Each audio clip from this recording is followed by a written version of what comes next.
여러분 안녕하십니까. 뉴스파다 윤덕현입니다. 어제부터 시작된 장마로 오늘 월요일 출퇴근길의 발걸음이 꽤나 무거웠을 것 같습니다. 보통 강우량이 시간당 20mm 이상이면은 앞이 제대로 보이지 않을 정도로 강한 비, 많은 비로 해석을 하는데 오늘 경남에는 시간당 40mm 이상의 비가 내린 곳도 있었습니다. 물론 왔다 안 왔다 오락가락했습니다만 적어도 이 날씨가 이번 주말까지는 계속될 것으로 보입니다. 장마에 대한 예보가 이어지고 있으니까 여러분 피해가 없도록 주의를 하셔야겠고 특히나 조심할 구간이 없는지 여러분의 제보도 저희는 기다리고 있겠습니다. 여러분의 제보와 의견은 샵 2244로 받겠습니다. 짧은 글은 50원, 긴 글은 100원의 정보 이용료가 있고요. 유튜브 MT탁과 통해서 실시간 채팅으로 여러분의 이야기도 받겠습니다. 오늘 뉴스파다는 이준석 국민의힘 전 대표와 허성무 전 창원시장이 함께하는 뉴스테이블 특별판으로 꾸려봤습니다. 당일 사전 녹화로 진행됐음을 미리 알려드리겠고요. 이어지는 이형의 머니볼은 생방송으로 다시 함께하겠습니다. 그럼 저희가 준비한 뉴스테이블 특별판부터 먼저 보시겠습니다. 너 그러면 넌 사교육 카르텔이냐 이런 식으로 나오는 거는 이게 대통령께서 미국 가서 불렀던 노래 가사로 하면 롱롱 의고입니다. 이거는 굉장히 안 좋은 접근 방법이거든요. 이건 최악의 잘못된 표현을 하셨다. 당이 원한다고 한다면은 험지 출마를 기본으로 삼아라. 제가 예를 들어 이재명 대표라면요, 제가 세 군데 드립니다. 강남, 안동, 세 번째는 분당 갑. 사실은 이제 청기 뉴스를 미리 좀 예측해서 한 부분이라고 보는데 I saw the fire in your eyes. I saw the fire when I look into your eyes. 네, 격주로 진행되는 뉴스테이블 특별판 늘 함께하는 두 분과 함께하겠습니다. 이준석 전 국민의힘 대표, 허성무 전 창원시장 나오셨습니다. 안녕하십니까? 네, 안녕하세요. 네, 안녕하세요. 반갑습니다. 장마 때문에 오는 길 순탄지 않았을 텐데 와주셔서 감사드리겠고요. 특히나 또 지역 방송국 가끔씩 저희 MBC 경남 뉴스파다는 2주에 한 번씩 나오시다가 예. 이제 모든 방송 섭외에 응하시기 때문에 그럼에도 와주셔서 진심으로 예. 감사드리겠습니다. 지난주 산적한 국내 논란거리들이 많았는데 윤석열 대통령이 또 프랑스, 베트남 순방 갔었고 갔다 온 이후에 어떻게 잠재울 것인지 대응할 것인지에 대해서도 귀추가 주목됐습니다. 마침 순방 얘기부터 시작했으니까 웬만한 건 SNS에 다 말씀 올리시는데 네. 부산 엑스포 유치를 위해서 피티하는 거 이런 내용은 없더라고요. 어떻게 보셨습니까? 안 봤어요. 안 보셨어요? 지난번에 그 미국 연설하셨을 때도 조금만 봤고요. 그 이후에도 영어로 했잖아요. 네. 예, 근데 이게 워낙 이런 걸 다 저도 이제 챙겨볼 그런 상황 네. 아니고 해가지고. 네. 근데 부산 엑스포 유치를 위해 가지고 뭔가 하는 건 항상 좋은 겁니다. 네. 2030 부산 엑스포가 다른 것보다도 이 부산 경남 지역이 인프라 유치에 있어가지고는 굉장히 큰 역할을 할 겁니다. 예를 들어서 예전에 평창 올림픽이 강릉선 KTX나 이런 것들을 강원도에 가져오는데 큰 역할을 했던 것처럼 부산 경남 주민들은 아마 큰 기대를 가지고 응원해야 되지 않을까 이런 생각이고 근데 이제 이건 정치적으로 봐야 될 겁니다. 그래서 총선에서 이제 이 원래는 SOC 공약이나 이런 것들이 큰 영향을 미치는데 그게 전부 다 부산 엑스포랑 연계가 됐어요. 네. 그렇기 때문에 11월 말에 이제 결과가 좋게 나오든 안 좋게 나오든 간에 그것에 대해 가지고 대통령과 여당이 정치적 평가를 받을 가능성이 높아졌다. 예, 왜냐하면 이제 결부가 되어버렸잖아요. 대통령께서 적극적 유치하시면서 이게 득이 될지 실이 될지는 나중에 봐야 되겠지만은 어쨌든 국민 한 사람으로서 당연히 잘 되길 기원하면서 예. 영어로 하시든 어느 나라 말로 하시든 간에 직접 하시는 건 잘한 겁니다. 네, 유치가 돼서 진심이 닿기를 진심으로 또 국민의 한 사람으로서 바라고요. 그런데 지각 논란 이런 것도 있었어요. 그래서 바로 해명 뉴스도 대통령실로부터 나왔는데 어찌 됐든 국민의 입장에서 썩 유쾌한 얘기는 아닌 것 같아요. 그렇습니다. 어쨌든 그 대통령실의 해명을 전적으로 믿더라도 예. 받아들이더라도 절반의 지각은 맞다. 그리고 절반은 가짜뉴스다. 저는 그렇게 봅니다. 왜냐하면은 PT장 바로 옆에 있는 대기실에는 이미 와 있다라고 대통령실이 해명하거든요. 그러면 이제 거기에까지는 지각이 아니에요. 그런데 그럼 정작 PT장은 사우디가 PT를 끝내고 난 다음에 바로 이어서 우리 대한민국 PT를 들어가야 되는데 대통령이 안 들어오셨잖아요.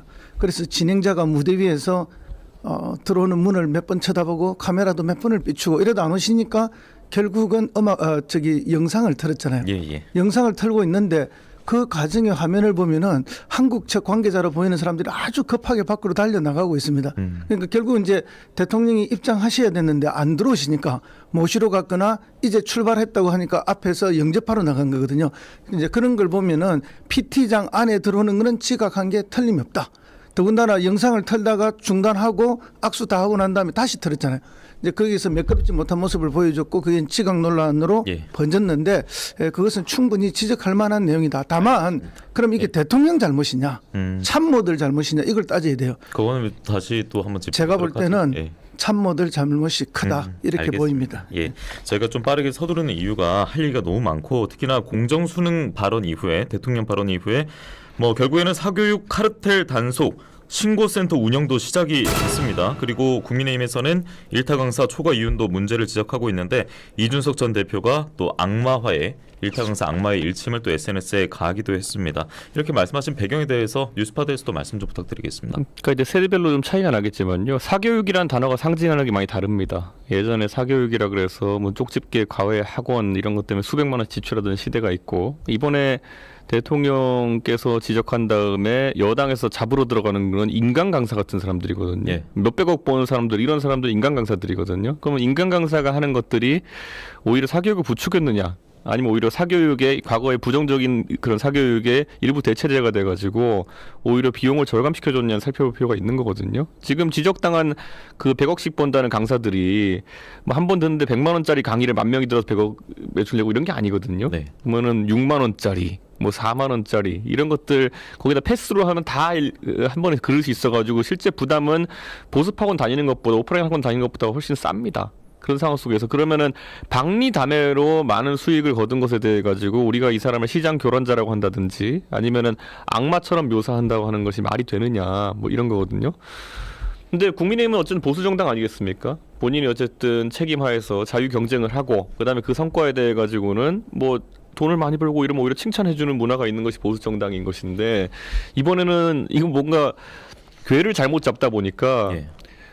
놀리기보다는 그냥 100억 벌었으니까 너는 나쁜 사람 뭐 이렇게 돼버렸어요. 그러니까 저는 이건 안 좋은 상황이다. 굳이 이 논란을 시작할 필요가 있었느냐 이런 생각이었습니다. 네, 뭐 타이밍에 대해서도 지적하는 시선이 참 많고요. 그리고 대통령도 이렇게 뭐 강조를 했습니다만 국회 교육위원회 소속 국민의힘 김병우 국회의원 그리고 여당의 한 사람도 86 운동권 세대가 학원 쪽에 많이 있고 그 사람들이 사교육 많이 주도하고 있고 민주당 사이에 상당한 교류가 있는 것도 사실이다라고 얘기를 했는데 허성무 전 시장께서는 학원업계 종사자 강사 출신이시고 86 운동권 세대 아니십니까? 좀 어떻게 보셨어요? 이렇게 뭐 의심할 만한 거리라도 있는 겁니까? 이게 대통령께서 미국 가서 불렀던 노래 가사로 하면 롱롱 의고입니다. 네, 옛날 예. 옛적 이야기죠. 지금 정청래 의원이라든지 박정호 의원은 그 유명한 박정의학원을 처음에 만들었던 분이고 이미 경영에 손뗀 지가 오래됐습니다. 그리고 정청래 의원도 오래전에 손 뗐고 근데 그런 분들이 수능하고는 관련 없는 전혀 학원 관련이 아닙니까? 없죠. 네. 그리고 저도 뭐 20년 전 이야기고 그러니까 이제 억지로 정치적 공세를 만들어내는 거죠. 그럼 결국은 이제 대통령께서 크게 교육 문제에 관련돼서 잘못된 발언을 터뜨리고 혼란을 일으키고 나니까 그걸 수습하기 위해서 뒤에 계속 억지 논리들이 나오는 거죠. 예를 들면 박태출 의원이 뭐 대통령이 입시 수사를 많이 했기 때문에 입시 전문가라든지 예. 교육부 장관이 대통령한테 배우고 있다든지 이런 무리한 이야기가 나오는 거죠. 이제 그런 무리한 이야기 중에 하나라고 저는 보고요. 결국은 이쯤 되면은 우리 흔히 막가자는 이야기인데 어떤 수준인가 하면 이제 가랑잎 타고 태평양 건넜다는 이야기가 될 수 있는 거죠. 그러니까 사고는 대통령이 치고 수습하는 과정에 일타 강사를 악마화하기도 하고 과거에 잠시 입시계에 있었던 사람들을 또 무슨 큰 부도덕한 범죄인처럼 이야기 연결시켜서 하고 이런 식으로 무리한 이야기를 하면은 교육개혁과 전혀 관계없는 쪽으로 간다. 우리 인류에 있어서 고대 이집트에도 사교육이 있었습니다. 예.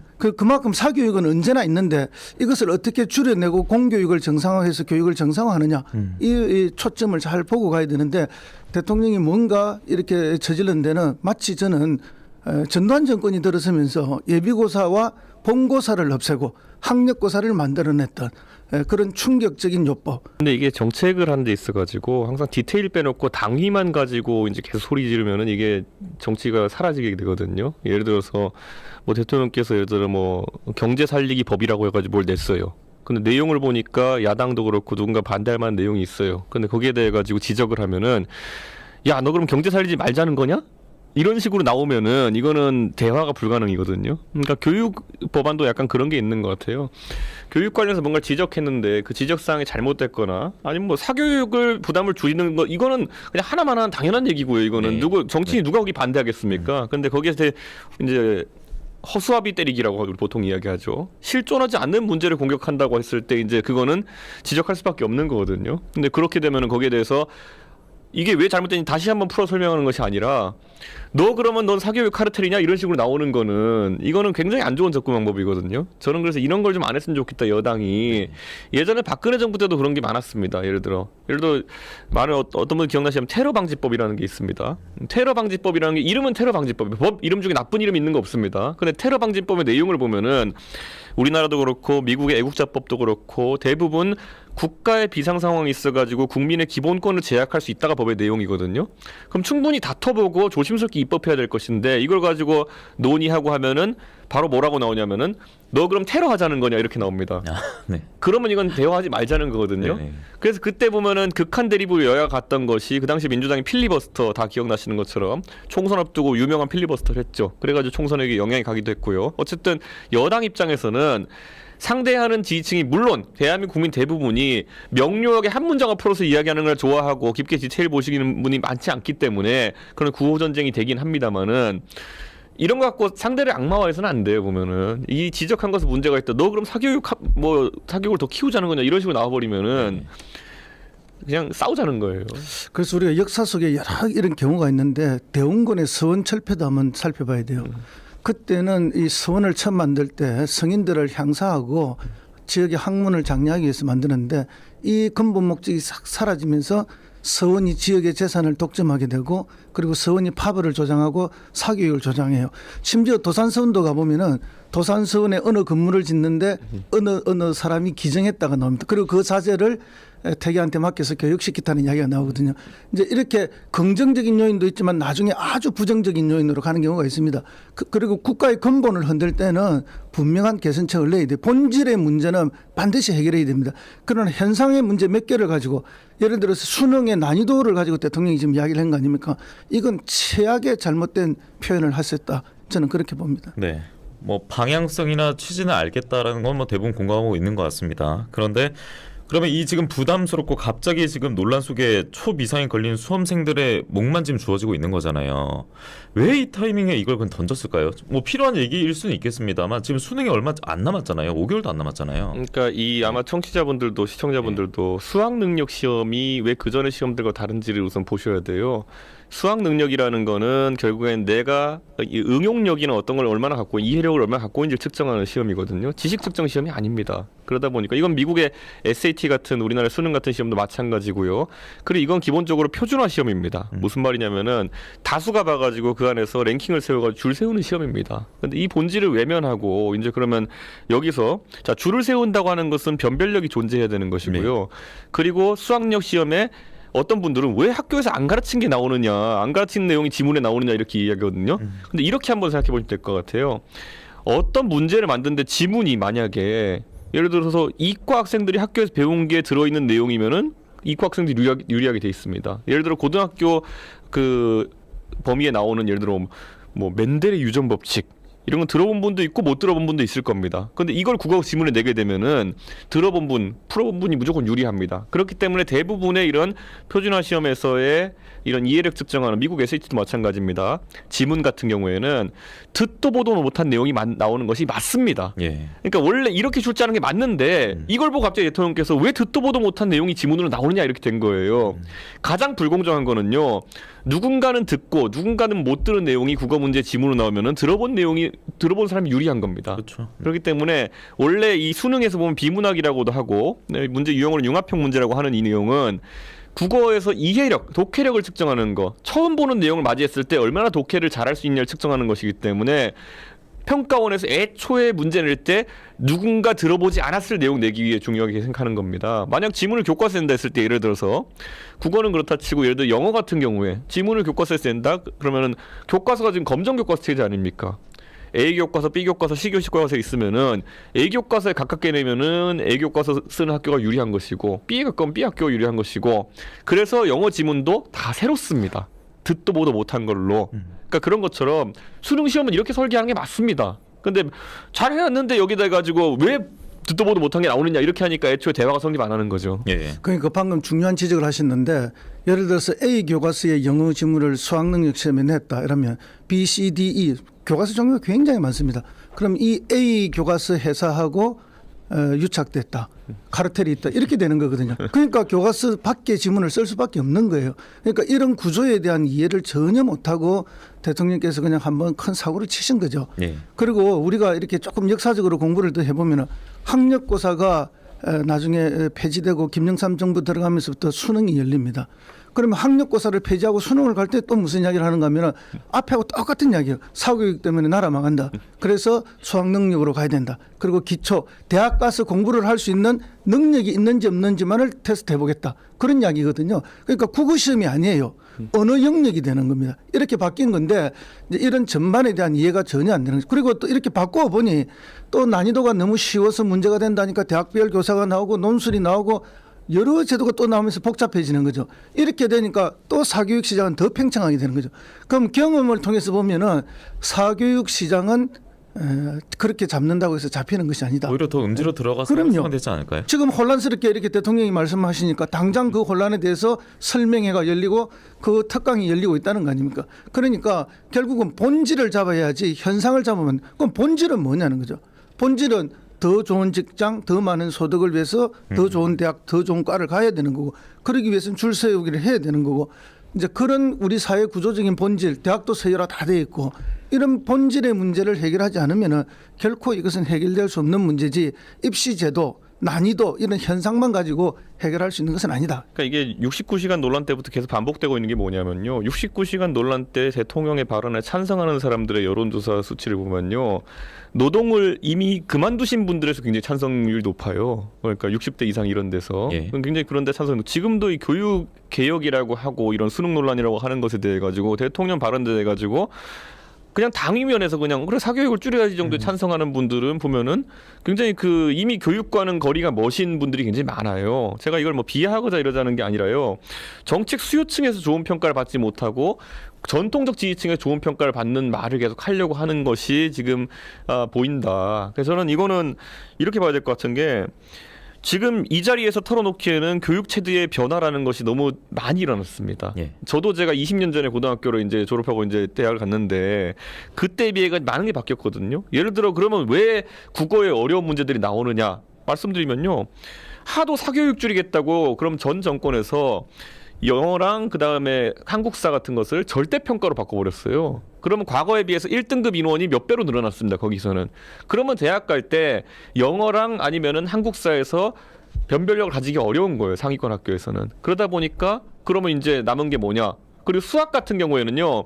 계속 수학 어렵다 쉽게 내라 그래가지고 아예 교육관의 수학 범위를 확 줄여버렸습니다. 한 30% 덜어냈어요. 그러다 보니까 범위가 좁으면은 뭐 많이 낼 수도 없고 이러다 보니까 수학에서도 변별력도 많이 줄어드는 겁니다. 예. 그래서 결국엔 국어 하나 남아가지고 이제 여기서 복합형, 융합형 문제가 나올 수밖에 없는 것인데 이거 쉽게 내라고 하고 자꾸 뭐 덜어내라 그래가지고 나중에 변별력 사라지면은 그것도 아마 대학 입시 앞두고 큰 폭탄일 겁니다. 근데 예, 우리가 알겠습니다. 입시와 관련돼서 저희가 많은 이제 광고를 예. 듣고 와야 돼서 하실 말씀 많겠습니다만 저희가 광고 듣고 와서 잠깐만 있다가 얘기 조금 더 이어가다가 바로 다음 주로 넘어가도록 하겠습니다. 저희 광고 듣고 돌아오겠습니다. 뉴스테이블 특별판 함께하고 있습니다. 앞서 윤 대통령의 공정수능 발언 이후에 허승무 전 시장의 얘기를 듣다가 광고 때문에 잠시 잘랐습니다. 계속 쭉 이어서 말씀해 주시죠. 예, 그래서 이 현상을 자꾸 손대려고 하다 보면 왜곡이 생깁니다. 그래서 전두환 정권이 들어서서 아예 사교육 금지라는 법을 만들었어요. 그래서 누구도 사교육을 받지 못하게 만들었습니다. 그때 나온 게 뭔가 하면은 몰래바이트라는 용어가 생겼습니다. 아르바이트를 하는데 몰래 하는 거죠. 그래서 불법 과외가 만연했고 그것이 또 다른 계층의 위화감을 만들고 양극화를 만들었던 거죠. 이와 같이 어떤 정권이 자기의 그때그때의 목적에 따라서 이 입시제도 교육 문제를 함부로 건드리게 되면 혼란이 생길 뿐만 아니라 그 현상을 왜곡하는 많은 일들이 벌어진다는 것을 명심해야 합니다. 네, 알겠습니다. 공정 수능, 이 수능 관련해서 이야기는 여기 정리를 하도록 하겠고요. 다음 저희가 나눌 이야기가 바로 황보승이 예, 의원의 얘기인데 정치자금법 위반 혐의를 받고 있는 국민의힘이었던 황보승 국회의원이 탈당을 했고 내년 총선 불출마도 선언했습니다. 그래서 관련 소식을 들여다보면은 지역 정치권에서 공천이 어떻게 진행될 것인지, 검사 공천이 있는 것인지, PK 물갈이 이런 얘기도 있는 것 같던데 이거 좀 어떤 얘기인지 소개 좀 해주세요. 결국에는 이제 PK 지역 의원들이 다른 지역과 다르게 우리 당에서 보통 2020년 총선에 당선된 분들이 2018년 지방선거에서 구청장이나 시의원으로 도전하시다가 떨어진 분들이 거의 다 공천돼 가지고 부산 됐습니다. 그러다 보니까 여기에 대해 가지고 좀 이례적이었거든요. 예. 그러다 보니까 지역 정가에서 이분들이 그러면은 앞으로 착근할 수 있냐 국회의원으로서 이런 것들에 대한 지적이 많았었는데 황보승 의원도 물론 구청장 후보로 나섰다가 그때 민주당이 좀 부산 경남에 돌풍을 일으키면서 그때 허시장도 되시고 하셨던 그 선거에서 고배를 마시고 이제 국회의원이 된 케이스인데 착근하지 못했다는 평가가 좀 많습니다. 그 말이라고 하는 것은 결국에는 시의원이나 아니면 구청장 후보에서 국회의원급으로 2년 만에 한 등급 올라갔는데 중앙에서 보여준 정책적 능력이나 아니면 정치적 능력이 좀 부족했다라고 지적하는 부분이 있거든요. 그래서 여기에 쌍물갈이 하자라는 얘기가 좀 많았어요. 이게 그 TK랑은 좀 다릅니다. 그러니까 아까 말했던 부산 같은 경우에는 그렇게 지방 정치하던 분들이 많이 갔고요. TK는 언제나 그렇듯이 관료 출신들이 우세입니다. 예를 들어 차관급 이상 이렇게 지내신 분들 아니면 검사로 고위직하신 분들 이런 분들이 많이 갔거든요. 그래서 약간 상황이 다르다. 그래서 저는 이번에 PK에 대해 가지고는 대통령의 측근 중에 이제 검사라고 하는 분들이 많이 출마하지 않겠느냐. 부산 연구를 가진 분들이 이런 지적이 많이 나오고 있는데 아무래도 이제 황보승 의원이 개인적인 개인사에 대한 부분이긴 하지만은 가장 먼저 이렇게 하영재 의원과 함께 PK 지역에서 사실상 탈당을 하고 이렇게 하게 됐기 때문에 뭔가 시작된 거 아니냐? 어떤 게요? 이런 어떤 불출마를 종용하는 분위기가 이렇게 시작된 것이 아니냐라는 이제 썰이죠. 지금 단계에서는. 그러면 그것은 좀 공천과 직결해서 볼 수 있다라는 말씀인 거잖아요. 뭔가 물밑 작업이 이어지고 있다, 시작됐다. 그렇죠. 아무래도 이제 이렇게 되면은 당장 영도만 하더라도 영도는 원래 근데 좀 특수한 지역인 게 이 지역이 과거 공업이 발달했던 곳이기도 하고 여러 측면에서 그때 김영호 국회의장과 김무성 대표가 이제 큰 정치인들이 정치를 계속하면서 선수는 쌓아왔지만은 거의 몇 프로 차로 계속 이겼어요. 2, 3% 차로 이기고 이렇게 했거든요. 그 말인즉슨 여기가 격전지가 될 것이다. 그래가지고 또 민주당에서도 김비호 위원장인가요? 굉장히 자주 출마하셔가지고 인지도도 높고 이렇게 하신 분도 있기 때문에 앞으로 이런 게 부산 정가를 좀 달굴 것이다. 그래서 그런 생각입니다. 요즘 중요한 격전지라든지 자리 보면은 검사란 단어가 꼭 나오는데. 검사 공천에 있어서 김기현 당대표는 없다라고 했잖아요. 실제 그렇게 이루어질 거라 보십니까? 검사 논리는 이겁니다. 그러니까 검사라고 대한민국에서 이제 영감님 하면서 뽑아주는 문화는 별로 없거든요. 그러면 저 사람이 뽑혔을 때 대통령과의 거리가 어느 정도 되느냐를 보면서 그걸 지역 발전의 동력으로 삼으려는 그런 표는 있을 수 있습니다. 그러니까 검사라서라기보다는 대통령께서 검사들을 중용하는 것이 보이다 보니까 아무래도 지역 발전의 기대를 가지고 그렇게 하는 경우가 있을 텐데 그럼 부산 같은 경우에는 지역 발전 현안들이 조금씩 있거든요. 그러니까 예를 들어 어쨌든 바다와 연안 곳들 같은 경우는 엑스포에 대한 기대가 아까 말했던 것은 높은 편이고 북항 재개발 같은 경우도 그렇고 예를 들어 가덕도 공항에 대한 부분 같은 경우도 그렇고 이거는 여당의 강한 추진력이 필요하다. 이런 쪽에서는 조금 동력이 생길 수 있고 원래 동부산은 국민의힘이 강한 편인데 서부산은 국민의힘이 좀 약한 편입니다. 그런데 이제 서부산에서 그러면은 가덕도가 아무래도 서쪽 끝에 밑에 있기 때문에 그 서부산 지역의 인프라 관련 사업 관련해 가지고 이런 검사 공천이라든지 대통령의 최측근 공천들이 변화를 만들어서 낼 수 있겠느냐. 이게 이제 관심사죠. 그러면 노원병 같은 경우는 괜찮을까요? 노원병은 전 이렇게 말씀드릴게요. 거기는 지금까지 보수 정당이 그 선거구가 생긴 이래로 3파전이 발생했을 때, 근데 노회찬 의원님이 나오셔서 3파전이 발생했을 때 빼고는 이긴 적이 없는 곳입니다. 제가 지금 노원병에 지면서도 역대 최다 득표율과 최다 득표 수 기록을 제가 가지고 있습니다. 네네. 그러면 이준석 전 대표가 공천을 받을 가능성이라든지 개인은 지금 어떻게 보고 있는지도 궁금한데요. 저는 판단할 필요가 없고요. 그냥 기다려야 되는 겁니까? 가능성을 다 열어두고. 그 가능성 열어둔다는 거는 제가 누군가가 장난을 치려고 한다 그러면은 거기 제가 능동적으로 대처할 수 있는 가능성의 조합이지. 예를 들어 저들 입장에서도 머리가 아프긴 아플 겁니다. 근데 이제 부산 경남에 있어서의 이제 검사 공천 김기현 대표는 부인하고 계시지만 그걸 믿는 사람은 아무도 없죠. 선거 때가 되면 당연히 공천이 많이 있을 거라 보고요. 이준석 대표가 말씀하신 그런 방향에 대통령하고 얼마나 가까우냐 또 같이 검사를 했기 때문에 이제 그런 기대나 믿음 때문에 뽑아주거나 또 공천이 받거나 뭐 이런 경우 있을 수는 있다고 보는데 실질적으로 지금 지역에는 이제 검사 명함을 가지고 다니는 분이 많아요. 그리고 실제 그 명함을 받아온 사람이 보여주기도 해요. 부산 경남에서. 그렇습니까? 예. 그러고 보면 이제 공천을 희망하고 출마를 희망하는 분들이 검사 출신들이 많이 다니는 건 사실입니다. 그러다 보니까 실제 지역의 민심이 약간 술렁이는 게 있어요. 왜냐하면 이제 국힘 내부에서 패가 나누어지고 긴장감이 생기니까 이제 이 부분을 좀 단속하거나 따뜻거릴 필요가 있다. 네. 그래서 이제 김기현 대표가 이런 이야기를 한 것 같고 뭐 검사 공천 없다.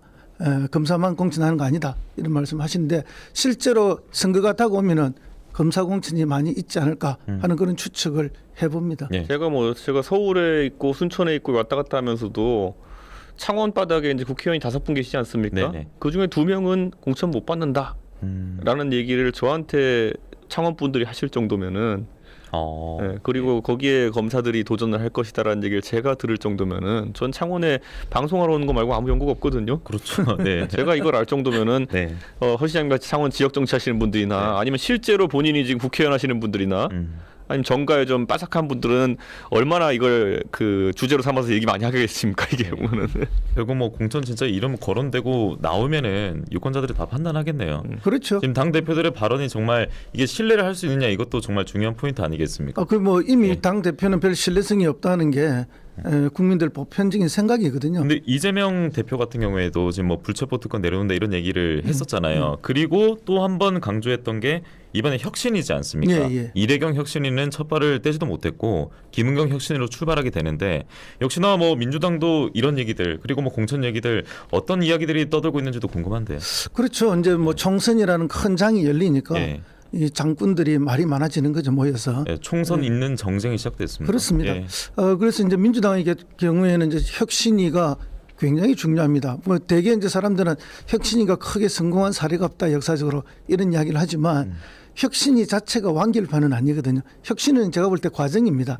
어떤 이슈 그리고 명제를 던져놓고 혁신위 역할을 끝나고 그 다음 단계에 그게 당 대표가 직접 가든지 아니면 비대위가 받아서 하든지 그 다음 단계가 하나 남아 있는 거죠. 예. 그런데 이제 이 혁신위 과정에서 결국은 이제 공천 문제가 제일 중요합니다. 그래서 공천 기준을 어떻게 정할 것인가. 여기 핵심이죠. 그래서 지금 이제 굉장한 민주당 내의 압력은 사실은 현역 국회의원들이 수도권에 굉장히 많습니다. 예. 그 수도권의 현역위원회 도전하는 도전자들이 또 당내에 엄청난 그 예비군들이 있거든요. 이 사람들 사이의 관계를 어떻게 풀어내느냐. 결국은 이제 공천의 기준을 만드는 거죠. 그게 혁신위의 성공의 제일 일걸음이라 보고요. 그 다음에 이제 두 번째가 결국은 흔히 우리가 이야기하는 대의원제입니다. 이 대의원제를 아예 폐지할 것인지 이름은 남겨놓되 표의 등가성 1대1로 할 것인지 이제 이런 정도의 문제가 남는데 이런 것들이 이제 혁신의 핵심이 될 거라고 보고요. 그런 화두 명제를 정리하고 던지는 정도까지가 혁신위의 역할이 아니겠느냐 그렇게 봅니다. 네. 혁신위를 저도 혁신위원장 돼봤거든요. 네네. 당대표로서 혁신위원장 임명돼보고요. 혁신위는 운영에 있어서 성공과 실패에 가르는 건 딱 한 가지 선택이 있습니다. 뭐 용두삼이 할 거냐 아니면은 앞에다가 오히려 잔잔하게 한 다음에 나중에 큰 거 터뜨릴 거냐 요 두 가지거든요. 그러면 무슨 말이냐면은 이 혁신위 할 때 가장 망하는 시나리오가 뭐냐면은 국민들이 그냥 대충 어디서 들은 걸로 항상 요구하는 것들, 국회의원 특권 내려놓기 뭐 이런 거. 이거 입에서 나오는 순간 혁신위는 끝났다고 보면 됩니다. 뭐 예를 들어 뭐 KTX를 공짜로 타고 뭐 이제 이 안에 다니다 보면 다 사실이 아니에요. 네. 근데 이거 하겠다고 이제 민간인 위주의 이제 혁신위 구성하면 가장 많이 얘기 나오거든요. 그런데 김은경 혁신이라고 하는 곳에서 첫 탄은 이제 현안이니까 이제 불체포 특권 포기가 얘기가 나왔지만은 아까 말했던 것처럼 허 시장님 말씀하신 것처럼 공천 같은 것을 직격으로 제도를 다룰 수 있느냐 아니면 여기서 이제 흔히 많은 혁신위가 하는 것처럼 갑자기 뭐 국회의원 특권 내려놓기 이런 거로 가가지고 격길 빠져가지고 관심에 사라지느냐 요 기로에 서 있는 겁니다. 그래서 저는 공천 제도 같은 경우에 바로 직격해서 건드리지 않으면은 혁신위에 대한 관심 자체가 사라질 것이다. 저는 그런 생각을 합니다. 네. 네, 그게 핵심입니다. 네. 결국은 이제 당 대표나 기존의 당 조직에서 말할 수 없는 것을 혁신이 입을 통해서 큰 화두를 던지고 가는 거죠. 그 이에 그것을 이제 당 대표가 받아들이냐, 아니면은 뭐 당내의 분란이 어떻게 가느냐, 이걸 정리해내느냐 하는 것은 이재명 대표의 리더십에 달려 있다고. 그리고 대표와 혁신위원장 간의 긴장 관계와 더불어 가지고 대표가 하지 못하는 말을 혁신위원장이 긁어서 해주는 것도 되게 중요하거든요. 예를 들어 지금요, 저는 예를 들어 제가 만약에 그 대표의 지위에 있었다 한다면요, 이재명 대표는 어쨌든 전국적인 정치인이고 그러면은 본인의 정치적 진로에 대해서도 혁신위에서 여러 제안이 나오도록 만들어 가지고 관심도를 높일 수 있는 방법도 있습니다. 예를 들어서 이재명 대표에게 혁신위에서 앞으로 대표도 당이 원한다고 한다면은 험지 출마를 기본으로 삼아라. 예를 들어서 안동 출신이면 안동 가라, 붙어라 이랬을 때 이재명 대표 머릿속에는 예를 들어 두 가지가 있어요. 나 떨어지면 어떡하지? 이러면 못 받습니다. 그럼 뒤집어 말하면은 본인이 그래 나 안동 갈게 이렇게 하잖아요. 네. 그러면은 야 대표가 안동 나간다. 내 밑으로 다 험지가 이렇게 가능하거든요. 이런 게 이제 사실 전략 전술의 이제 기본인데 지금까지 봐온 이재명 대표는 그렇게 못할 뿐입니다. 그러면 근데 저는 네. 예를 들어 제가 여당으로서 제가 만약 이재명 대표가 지금 할 수 있는 것 중에 혁신을 통해 제일 무서운 게 뭐냐면 이재명 대표가 예를 들어서 나 안동 가겠다 아니면 그에 준하는 뭐 강남 출마하겠다 서울에서 그렇게 한 다음에 이재명 대표가 나머지 중진들한테 봐라 나는 내가 앞장서서 최전선으로 간다. 나한테 뭐 매일 제잘 되는 분들 당신들 다 가라 그러면요 그때 이제 개딸의 좀 긍정적인 면이 발휘되는 겁니다. 아마 볼때가 달라들어가지고 중진들 4선 이상급 말 한마디만 꺼내면은 다 이제 험지 출마로 몰아버릴걸요. 그러니까 이런 게 이제 큰 정치인데 예. 안 할 거예요. 그러면 이재명 대표의 이런 큰 정치를 만약 국민의힘 그 김기현 대표로 비교를 한다면 의원정수 감축하는 거 있잖아요. 나부터 안 나가겠다는 거의 비슷한 급입니까? 의원정수 감축은 말도 안 되는 그것 이야기를 맨날 없는 얘기를 네. 그러니까 비슷한 급인가 해서 여쭤봤습니다. 전혀 급이 다른 이야기고요. 아, 그래요? 사실은 이제 청기 누수를 미리 좀 예측해서 한 부분이라고 보는데 네. 그걸 받고 안 받고를 이제 과거의 이재명 대표의 정치 행보에서 봤을 때 안 받는다 이렇게 말씀하시는데 사실은 그것보다는 판단의 기준이 저는 딴 데 있다고 봅니다. 이대로 가면 내가 다시 민주당에서 리더십을 확보하고 다시 대선 후보가 되고 대선에 당선 가능하다 하는 이런 안정적인 판단을 하고 있으면은 그걸 절대 안 받습니다. 그런데 이대로 가면은 다음 총선에 리더십도 확보할 수가 없고 다시 대선 후보가 될 수도 없고 당내에서 견디기도 어렵다라는 이런 판단이 서게 되면은 방금 이야기한 그런 아주 그 쇼킹한 내지는 이제 누구도 예상하기 어려웠던 방식의 혁신안을 던지고 나올 가능성이 매우 높아진 거죠. 예. 이 판단은 대표 혼자 하지는 않을 거라고 봅니다. 대표를 둘러싸고 있는 핵심 정무직들의 집단적 고민이 같이 있을 거라고 봅니다. 아니, 저는요 진짜 이재명 대표 지난번에 성남과 계양이 동시에 이제 분당과 계양이 동시에 보궐선거 떴을 때 저는 상식선에서는 그 정도 체급이면 당연히 성남 갈 거라 생각하고 거기에 맞춰 준비를 하고 있었는데 계양 나온다 그래가지고 저분은 뭐 하는 분이지? 그리고 멀쩡히 있던 송영길 대표를 뜯어내면서까지 계양 간다고 하는 거는 내가 봤던 거랑 다르게 이재명은 굉장히 안전지향적인 사람인가? 이런 생각이 들었거든요. 그런데 만약에 이제 그게 타파되느냐 아니면 역시나 많은 사람들이 역시 이재명은 자기 문제 앞에서는 안전지향형이구나 이렇게 가면은 아까 허 시장님 말한 것처럼 정치적 박력이 생기지 않고 뭔가 지휘할 수 있는 동력이 안 생기니까 제가 예를 들어 이재명 대표라면요 제가 세 군데 드립니다. 강남, 안동, 세 번째는 분당 갑. 이제 가장 그런 선택을 잘 하셨던 분이 노무현 대통령이죠. 노무현 대통령은 이제 그런 극단적인 그 불이익을 감수하면서도 선택하고 또 그것이 감동이 돼서 바보 노무현이라는 말이 생기고 결국 대선으로 갈 수 있었고 승리도 했는데 그런 과정까지 갈 수 있을 것인가 하는 건 이제 과거의 정치 이력으로 판단하는데 사실은 이제 정치 이력들 행정 이력들로 보면은 충분히 그럴 수 있는 분인데 이제 정치 이력 최근에 보면은 이제 걱정하는 부분도 있죠. 그러나 결국 어떤 선택을 하느냐는 지금 현재의 위치가 안정성이 있느냐 흔들리느냐 이거에 따라서 판단할 거라고 저는 봅니다. 그래서 저도 사실은 지켜보고 있습니다. 어떤 결론이 나올 것인가. 사실 그 결론에 따라서 어찌 보면은 이제 영남권에 어려운 데 있는 저희들의 운명도 예. 그 결론에 따라서 알겠습니다. 좌우될 수 있습니다. 네, 여기까지 듣도록 하겠습니다. 자, 저희는 이제 또 2주 뒤에 뵈야 되는데 아마 그때 뭐 비가 그치고 날씨가 더 뜨거워질 거고 뜨거운 뉴스도 더 많이 나올 거라 생각이 됩니다. 지금 나오는 곡은 허성무 전 시장이 신청한 곡이라고 하는데요. 김광석의 바람이 불어오는 거 들려드리면서 두 분 인사드리겠습니다. 고맙습니다. 네, 감사합니다. 감사합니다. 나무 아래